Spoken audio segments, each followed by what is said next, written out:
नमस्कार साथियों, welcome to learn easy. Geography series का ये 16वां पार्ट है। आज के इस पार्ट में हम बात करेंगे झीलों के प्रकार। और इसमें दो टॉपिक हैं, एक झील है और एक मैदान है, जिसमें हम झीलों के प्रकार और मैदानों के प्रकार और इसमें जो भी इम्पोर्टेंट और एग्ज़ाम बेसिस टॉपिक हैं उनको यहाँ पर संकलित किया गया है। अगर आपने हमारे इसके पहले के वीडियो मिस किए हैं तो उन्हें आप हमारे इस वीडियो के डिस्क्रिप्शन में जा कर के ईज़िली देख सकते हैं। और इस वीडियो को ज़्यादा से ज़्यादा लाइक और शेयर करें, जिससे ज़्यादा से ज़्यादा लोग इस वीडियो का लाभ उठा सकें। तो ये पहले बात करते हैं हम झील। आखिर झील है क्या, किस स्ट्रक्चर को झील कहा जाता है? तो झील जो है वो जल का एक स्थिर भाग है। झील जल का एक स्थिर भाग है जो चारों तरफ से स्थल खंडों से घिरा रहता है। मीन्स जो झील है वो जल का वह स्थिर भाग जो चारों तरफ से स्थलों से घिरा होता है, क्या कहलाता है? झील कहलाता है। और झीलों में क्या होता है, झील का जो भूतल होता है उसमें जल भरा होता है। तो जल, सिंपल सी जो इसकी डिफिनेशन बनेगी वो ये होगी कि जल का वह स्थिर भाग जो चारों तरफ से स्थल खंडों से घिरा होता है, झील कहलाता है। सिंपल सी डिफिनेशन है। आगे बात करेंगे। जो झीलें होती हैं वो जो पृथ्वी का भूपटल है उसके किसी भी भाग पर हो सकती हैं। और झीलों की विशेषता ये होती है कि जो झीलें होती हैं वो स्थिर होती हैं और ये भूपटल के, जो पृथ्वी का भूपटल है उसके किसी भी भाग पर झील का निर्माण हो सकता है। झीलें उच्च पर्वतों पर भी मिलती हैं। जो झीलें हैं वो पर्वतों पर भी मिलती हैं, पठारों पर भी मिलती हैं और मैदानों पर भी पाई जाती हैं। उसके अलावा स्थल पर सागर तल से नीचे भी झीलें पाई जाती हैं। तो कहने का मतलब यहाँ पर इस लाइन से ये निकलता है कि झील का जो उद्गम स्थल है वो सिर्फ मैदानी क्षेत्र ही नहीं है। जो झीलें हैं वो पर्वतों पर भी मिल सकती हैं, पठारों पर भी मिलती हैं, मैदानों पर भी पाई जाती हैं। और कुछ झीलें सागर तल से नीचे, हालांकि ये स्थल पर ही होती हैं लेकिन जो इनकी गहराई होती है वो सागर तल से नीचे होती है। जो इनकी उपस्थिति होती है वो सागर तल से नीचे होती है। तो झीलें किसी भी माध्यम में पाई जा सकती हैं, चाहे वो पर्वत हो, पठार हो, मैदान हो या सागर तल से नीचे हो। बात करें अगर हम भारत देश की, तो भारत की जो अधिकांश झीलें हैं उनकी स्थिति उत्तर के पर्वतीय प्रदेश, जो भी उत्तर भारत के पर्वतीय प्रदेश हैं वहाँ पर सबसे अधिक झीलें पाई जाती हैं। अगर हम बात करें देश की अधिकांश झीलों की तो वो कहाँ पाई जाती हैं? देश की अधिकांश झीलें उत्तर के जो पर्वतीय देश हैं, जो पर्वतीय प्रदेश हैं, जो उत्तर भारत के पर्वतीय प्रदेश हैं वहाँ पर सबसे अधिक झीलें पाई जाती हैं। समुद्र तटीय क्षेत्रों में भी कुछ महत्वपूर्ण झीलें पाई जाती हैं लेकिन मैदानी भागों में इनकी बहुत ज़्यादा कमी है। जो झीलें हैं उनकी कमी मैदानी भागों में ज़्यादा है। और ये जो स्थिति है ये भारत देश की है। भारत देश में जो अधिकांश हैं वो कहाँ पाई जाती हैं? पर्वतीय प्रदेशों में पाई जाती हैं। वो भी जो उत्तर भारत के पर्वतीय प्रदेश हैं वहाँ पर पाई जाती है। अब हम बात करेंगे झीलों के प्रकार की। झीलें किस किस प्रकार की पाई जाती हैं? इसमें सबसे पहली झील है विवर्तनिक झील। विवर्तनिक झील क्या होती हैं, इनका निर्माण कैसे होता है और इनके क्या एग्जाम्पल्स हैं, और यहीं से एग्ज़ाम में क्वेश्चन यहीं से बनते हैं कि कौन सी झील किस प्रकार की झील है। तो सबसे पहले बात करेंगे हम विवर्तनिक झीलें की। विवर्तनिक झील कैसी होती हैं?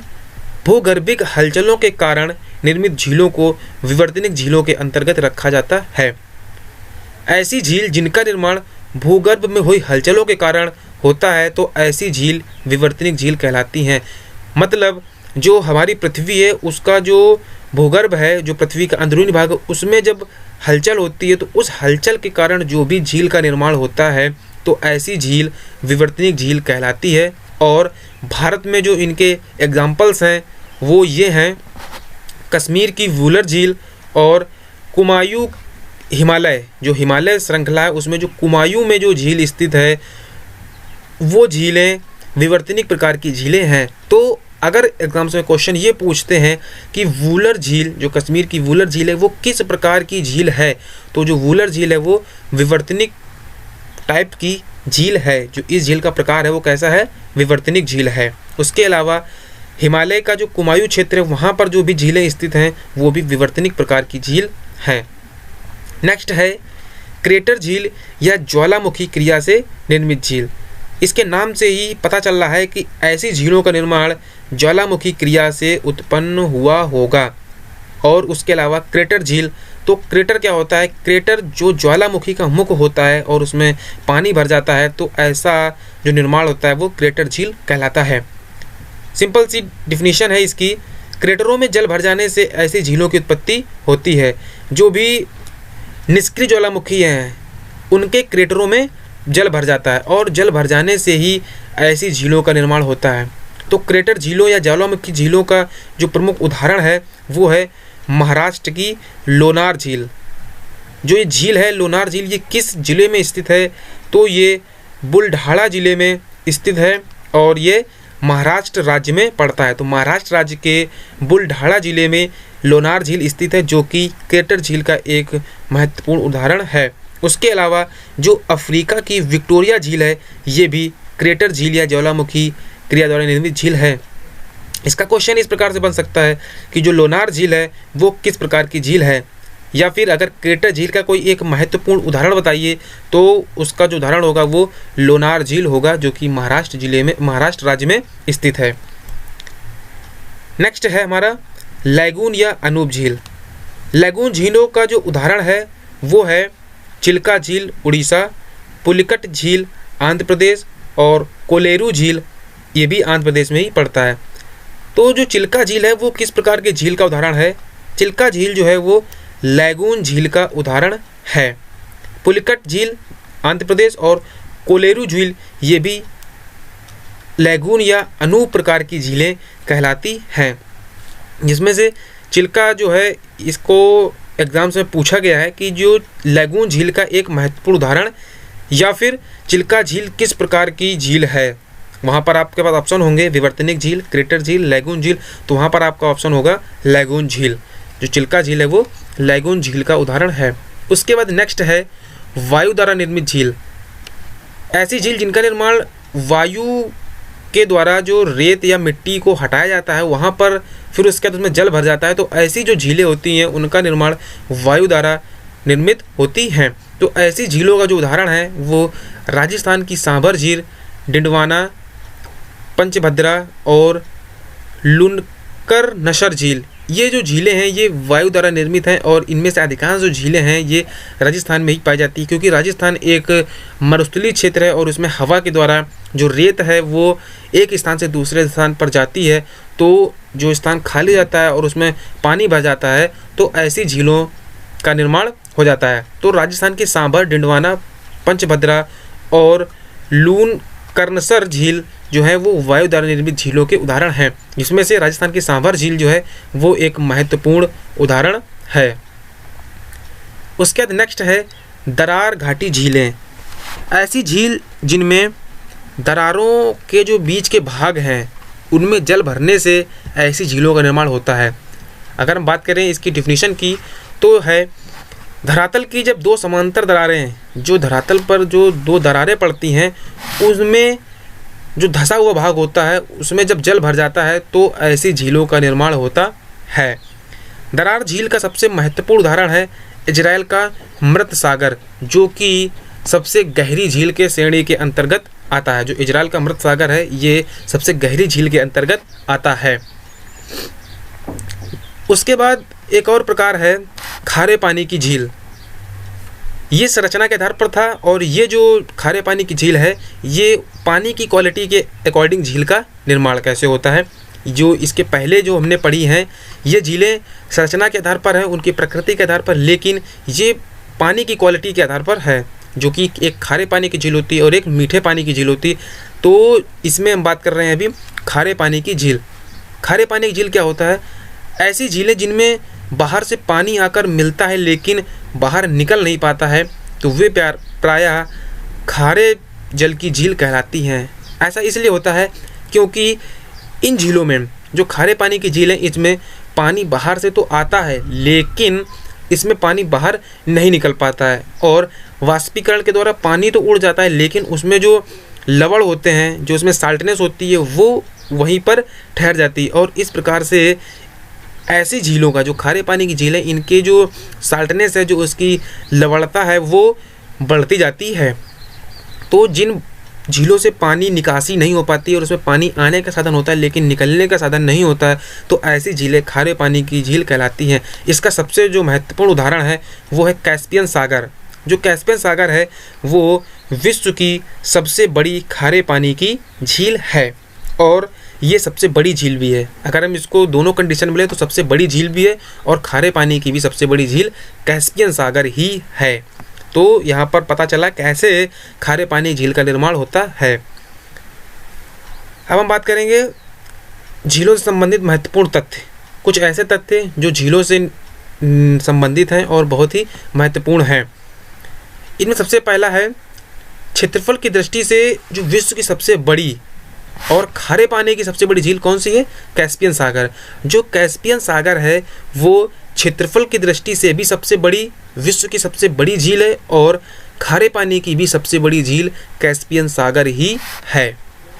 अगर एग्जाम में क्वेश्चन आता है कि विश्व की सबसे बड़ी झील क्षेत्रफल की दृष्टि से, तो वो भी कैस्पियन सागर, और खारे पानी की सबसे बड़ी झील तो वो भी कैस्पियन सागर ही होगी।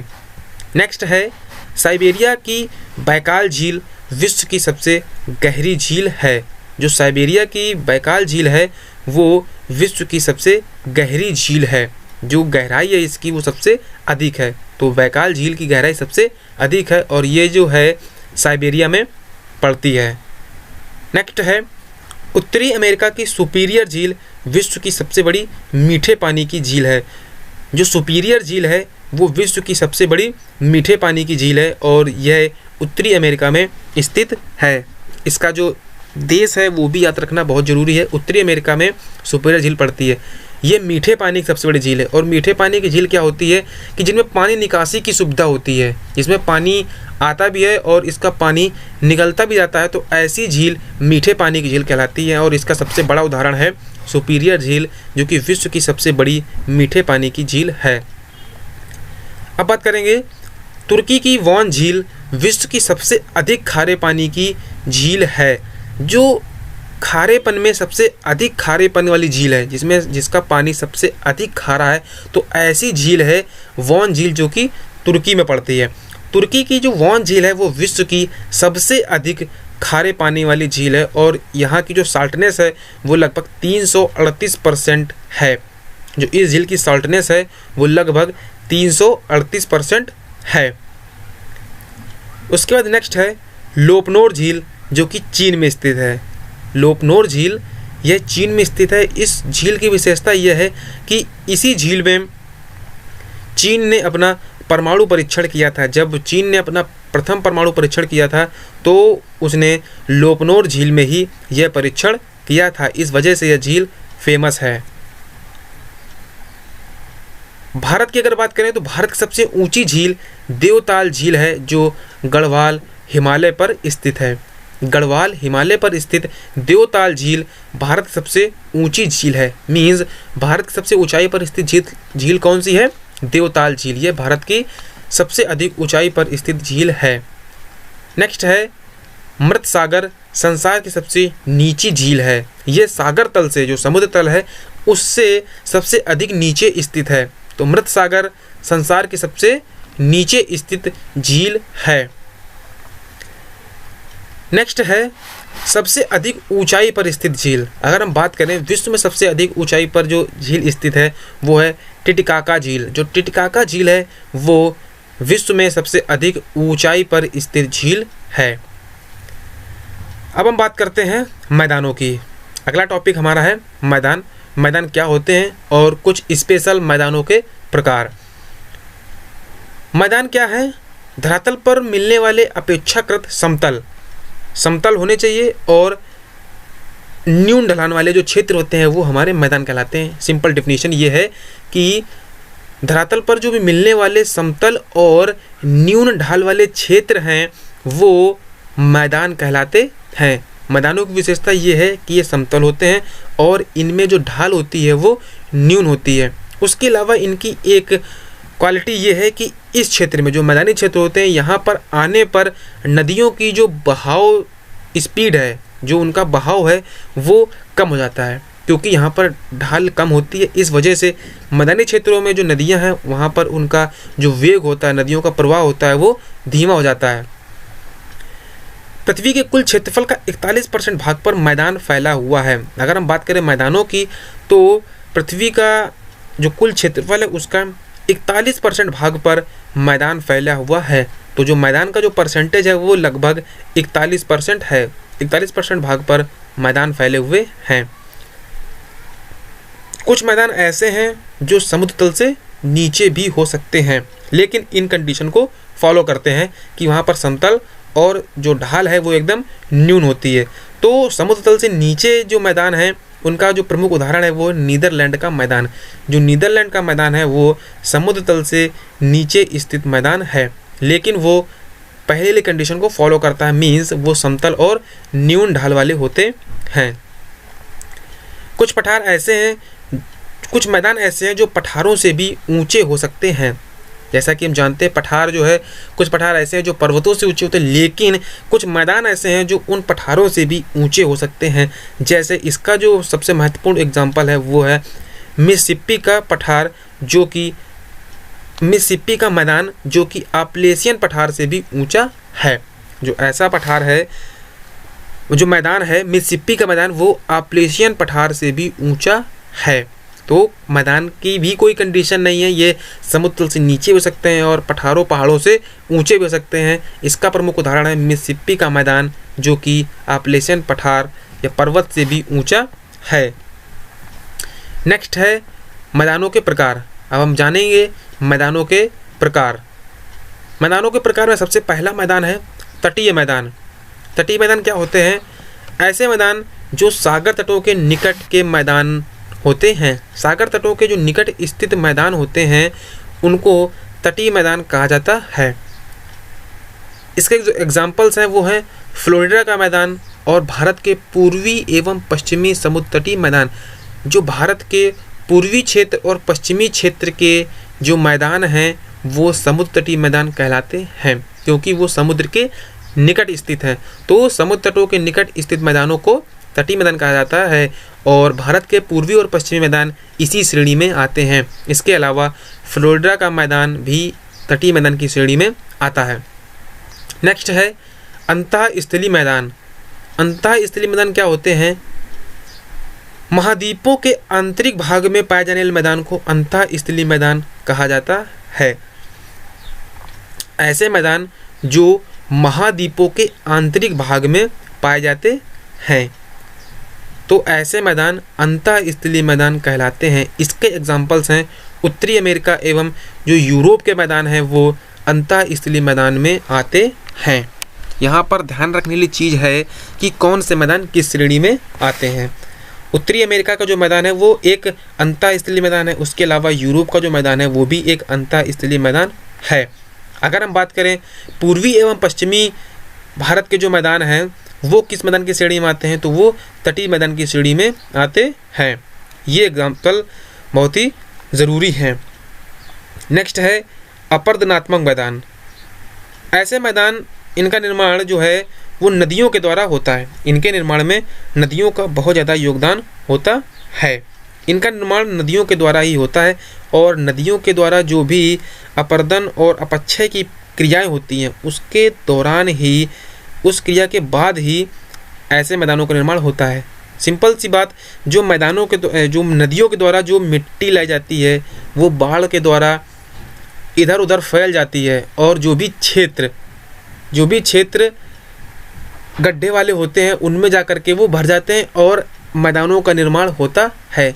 जब वो बाढ़ ख़त्म होती है तो मैदानों का निर्माण होता है। तो अपरदन क्रियाएं और अपक्षय क्रिया के फलस्वरूप जो मैदान प्रकाश में आते हैं वो मैदान क्या कहलाते हैं? अपरदनात्मक मैदान कहलाते हैं। और इनके निर्माण में नदियों का बहुत योगदान है, क्योंकि इनका निर्माण नदियों के अपरदन के कारण ही होता है। और ऐसे मैदान जो होते हैं ये बहुत ही उपजाऊ होते हैं। जो उपजाऊ मैदान होते हैं वो लगभग अपरदनात्मक मैदान कहलाते हैं, वो उसी श्रेणी के अंतर्गत आते हैं। नेक्स्ट है जलोढ़ मैदान। जलोढ़ मैदान क्या होते हैं कि ऐसे मैदान जो नदियों द्वारा बहाकर लाए गए निक्षेपण के जमाव के फलस्वरूप होता है। जो जलोढ़ मैदान हैं उन मैदानों का निर्माण नदियों के द्वारा, जो नदियाँ बहाकर और निक्षेपण लाते हैं, जो भी उनके द्वारा मटेरियल, जो नदियों का मटेरियल है वो बहाकर लाया जाता है, वो जब एक जगह इकट्ठा हो जाता है तो उनके जमाव के बाद जो भी मैदान बनते हैं तो वो जलोढ़ मैदान कहलाते हैं। नेक्स्ट है लोएस मैदान। लोएस मैदान क्या कहते हैं कि ऐसे मैदानों का निर्माण पवन के अपर्दन, जो वायु है वो मिट्टी और रेत को उड़ा करके एक स्थान से दूसरे स्थान ले जाता है और उन्हें एकत्रित करता है या फिर उन्हें फैला देता है। तो ऐसे जो मैदान का निर्माण होता है तो वो लोएस मैदान कहलाते हैं। यहाँ पर डिफिनीशन बताई गई है कि लोएस मैदान क्या होते हैं। तो इनका निर्माण पवन मीन्स वायु के अपर्दन के कारण होता है। जब ये अपने साथ वायु मिट्टी रेत को उड़ाकर ले जाती है, जो वायु है वो मिट्टी और रेत को उड़ा करके ले जाती है, तो इनके द्वारा खाली हुए स्थान से ही लोएस मैदान का निर्माण होता है। लोएस के मैदान कौन कौन से हैं? जो लोएस के मैदान हैं वो उत्तरी चीन, तुर्कमेनिस्तान, सहारा एवं थार मरुस्थल में पाए जाते हैं। और जो सहारा और थार के मरुस्थल हैं यहाँ पर रेत ज़्यादातर पाई जाती है और जो वायु है वो इन्हें उड़ाकर ले जाती है और ऐसे मैदानों का निर्माण करती है। लोएस के मैदान के एग्जाम्पल्स फिर से देखते हैं। लोएस के मैदान उत्तरी चीन, तुर्कमेनिस्तान, सहारा एवं थार मरुस्थल में पाए जाते हैं। अब बात करते हैं विश्व के प्रमुख मैदानों की। विश्व के प्रमुख मैदान कौन कौन से हैं? अमेजन का मैदान जो कि दक्षिण अमेरिका में है। दक्षिण अमेरिका में कौन सा मैदान है? अमेजन का मैदान। ये अमेजन नदी के आसपास के जो मैदान हैं वो अमेजन के मैदान कहलाते हैं और ये दक्षिणी अमेरिका में पाए जाते हैं। मैदानों से ज़्यादातर क्वेश्चन यही आते हैं कि कौन सा मैदान कहाँ पर स्थित है, उसके अलावा किस टाइप का मैदान है। इसके अलावा मैदानों में कुछ बहुत ज़्यादा इम्पोर्टेंट नहीं है, खासकर किसी भी एग्ज़ाम्स की प्री के लिए। जो प्री का जो सेशन होता है उसमें इसी टाइप के क्वेश्चंस ज़्यादातर पूछे जाते हैं। उसके बाद नेक्स्ट है पंपास का मैदान। पंपास का मैदान भी दक्षिणी अमेरिका में पाया जाता है और यहाँ से सिंपल से क्वेश्चन बनते हैं। जो ऑब्जेक्टिव टाइप से क्वेश्चन होते हैं वो सिंपल से क्वेश्चन यही बनते हैं, पंपास का मैदान कहाँ पर स्थित है, दक्षिणी अमेरिका, उत्तरी अमेरिका। इस टाइप के आपके पास ऑप्शंस होंगे जिसमें आपको ऑप्शंस में एक जो है करेक्ट आंसर बताना होगा। नेक्स्ट हमारा फ्रांस का मैदान जो कि फ्रांस यूरोप में पाया जाता है। फ्रांस का मैदान फ्रांस यूरोप में। नेक्स्ट है सहारा का मैदान जो कि अफ्रीका में पाया जाता है। उसके बाद है गंगा यमुना का मैदान। गंगा यमुना का मैदान भारत क्षेत्र में पाया जाता है। जो भारतीय क्षेत्र है उसमें गंगा यमुना का मैदान पाया जाता है। ब्रह्मपुत्र का मैदान यह भारत बांग्लादेश क्षेत्र में पाया जाता है। सिंधु का मैदान यह भारत पाकिस्तान क्षेत्र में पाया जाता है। नेक्स्ट है पेंटागोनिया का मैदान, यह दक्षिण अमेरिका में पाया जाता है। पंपास का मैदान दक्षिणी अमेरिका। फ्रांस का मैदान यूरोप फ्रांस। सहारा का मैदान अफ्रीका। गंगा यमुना का मैदान भारत। ब्रह्मपुत्र का मैदान भारत बांग्लादेश। सिंधु का मैदान भारत पाकिस्तान। पेंटागोनिया का मैदान दक्षिण अमेरिका। ये कुछ विश्व के महत्वपूर्ण मैदान हैं और उनके क्षेत्र किस क्षेत्र में ये पाया जाता है। जो टॉपिक है मैदान, इससे जो इम्पोर्टेंट क्वेश्चन प्री के लिए बनते हैं किसी भी एग्जाम्स के प्री के लिए, तो बेसिक क्वेश्चंस यहीं से मिलते हैं। आज के इस वीडियो में सिर्फ इतना ही। इस वीडियो को ज़्यादा से ज़्यादा लाइक और शेयर करें। उसके अलावा हमारे नेक्स्ट वीडियो के अपडेट पाने के लिए हमारे चैनल को जरूर सब्सक्राइब करें। अगर आपने अभी तक हमारे चैनल को सब्सक्राइब नहीं किया है तो इसे ज़रूर करें। उसके अलावा फेसबुक पर हमसे जुड़ने के लिए आप हमें लर्न ईजी नाम से सर्च कर सकते हैं। फेसबुक पर लर्न ईजी नाम का एक ग्रुप और पेज है जिसे आप ज्वाइन कर सकते हैं। वहाँ पर आपको हमारे सभी वीडियो और उसके अलावा स्टडी मटेरियल भी वहाँ पर प्रोवाइड कराया जाएगा। तो वीडियो देखने के लिए आपका बहुत बहुत धन्यवाद। इस वीडियो को ज़्यादा से ज़्यादा लाइक और शेयर करें।